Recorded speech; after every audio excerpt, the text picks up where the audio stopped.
How's it, guys? I'm Chitesta, and these are my first impressions for the game HUE by Fiddlesticks Games. HUE is a 2D puzzle platformer taking place in a monochromatic world. You play a young boy called HUE.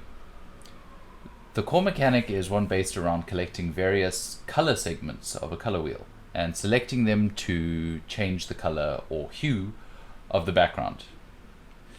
This will render the obstacles of the same color indistinguishable from the background and therefore non-corporeal, while obstacles of other hues contrast with the background and become both visible and solid. It's a really cool mechanic. The difficulty progression is pretty consistent, with clever puzzles using this core mechanic, which is initially unexplained. So there is a sharp initial learning curve, but you guys can figure it out. You guys are smart. From there, the difficulty gradually grows in complexity as you progress and you get more colors added to your color wheel. All the while, you are accompanied by some pretty chill music and narration by a woman with just such a mellifluous voice, resulting in a pretty calm vibe. You know, kind of like that of Getting Over It by Bennett Foddy. The character movement reminds me of Limbo or Inside by Playdead, although the animation feels slightly less sluggish. That, mixed with the less monotonous color palette and the less disturbing imagery, leads to, overall, a far less oppressive tone.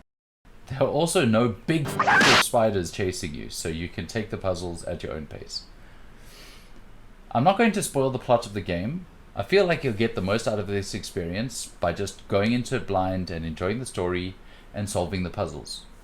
With puzzle games like this, I find replayability isn't great, as your second playthrough is usually kind of trivial, relying on memory rather than solving novel puzzles. So yeah, if you want a short game that you can just chill out with and de-stress by solving some clever little puzzles, I'd say give this game a go. If you've been a PlayStation Plus member for a couple of years, there's a chance that you could have it buried somewhere in your game library. That's how I got it. I picked it up as the free monthly game for that month. But if you don't, it's okay. It's available on all the platforms: Xbox, PlayStation, PC, and Nintendo Switch, and is pretty cheap. So yeah, grab it and go have fun if it sounds like your jam.